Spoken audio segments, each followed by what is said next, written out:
ఈరోజు ఎక్కడో గోదావరికంలో కూడా కాంగ్రెస్ పార్టీలో సామాజిక న్యాయం జరుగుతలేదన్న విషయాన్ని మాట్లాడే ప్రయత్నం చేసింది. నేను 4 ప్రశ్నలు ఆమెను అడగదలుచుకున్నా ఈరోజు. 1, ఇప్పుడు నిజంగానే సామాజిక న్యాయం కోసమేనా నీ పోరాటం? 2, నీ పార్టీలో నీకు సముచిత స్థానము లేదనా ఈ పోరాటం? 3, రావాల్సిన సొమ్ము, దోచుకున్న సొమ్ములో రావాల్సిన నీ వాటా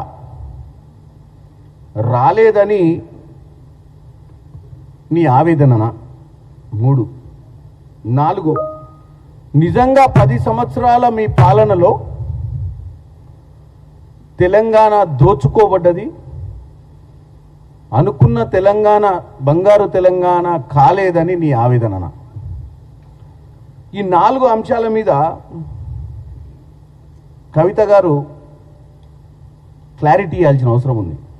ఎందుకంటే రోజుకొక పాట, రోజుకొక మాట, రోజుకొక ముచ్చట చెప్పుకుంటూ తిరిగితే ఎటు కాకుండా అయ్యే ప్రమాదం ఉంది ఆమెకు.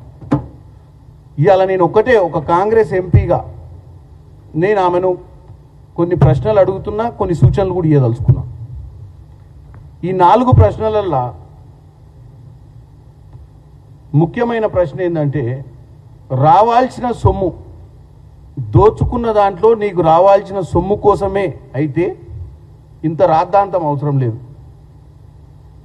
అది నీ కుటుంబ సమస్య. దాన్ని తీసుకొచ్చి తెలంగాణ ప్రజల నెత్తులకు రాకండి. హెడ్లైన్స్లో ఉండాలన్న ఆవేదన కూడా బంద్ చేయండి.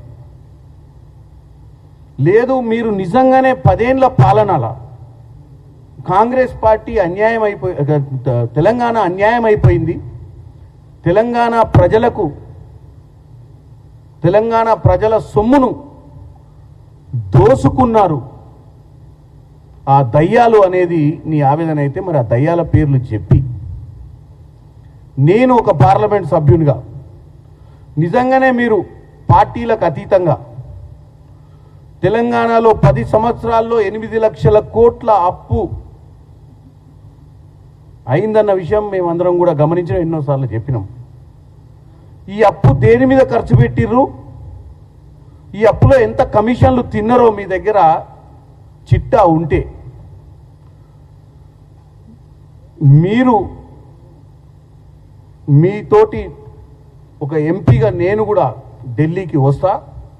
మీరు అక్కడ ఉన్నటువంటి ఏజెన్సీలకు, ఎందుకంటే మీరు రాష్ట్రంలో కూడా కంప్లైంట్ ఇవ్వచ్చు, మీకు అవసరమైతే నేను పార్లమెంట్ సభ్యునిగా ఢిల్లీలో కూడా ఇన్వెస్టిగేషన్ ఏజెన్సీస్ సిబిఐకా ఈడీకా ఇచ్చి, మీరు ఒక కుటుంబ సభ్యురాలుగా మీరు ఆ పార్టీలో క్రియాశీలకంగా, ఆ కుటుంబంలో క్రియాశీలకంగా ఉండి 10 సంవత్సరాలు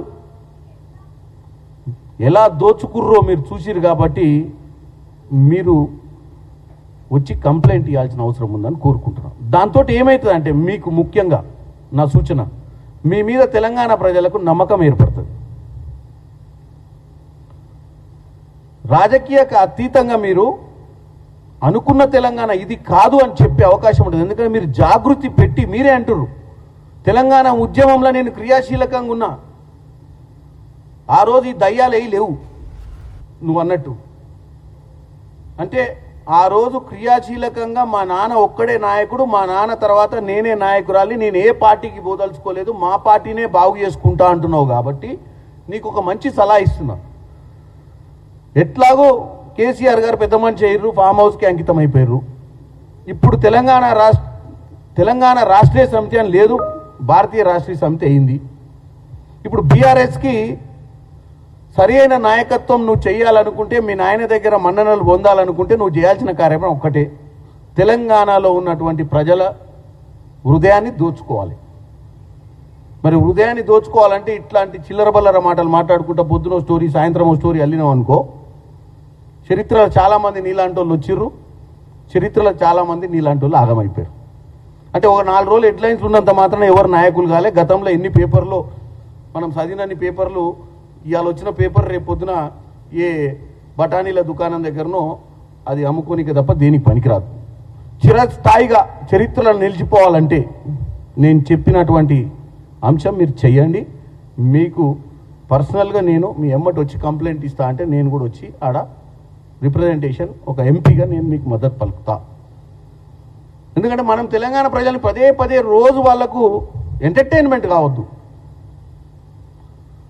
ఇలా మనం చెప్పే దాంట్లో చిత్తశుద్ధి ఉంది అని ప్రూవ్ చేసుకోవాల్సిన అవసరం అయితే డెఫినెట్గా ఉంది. ఇక పోతే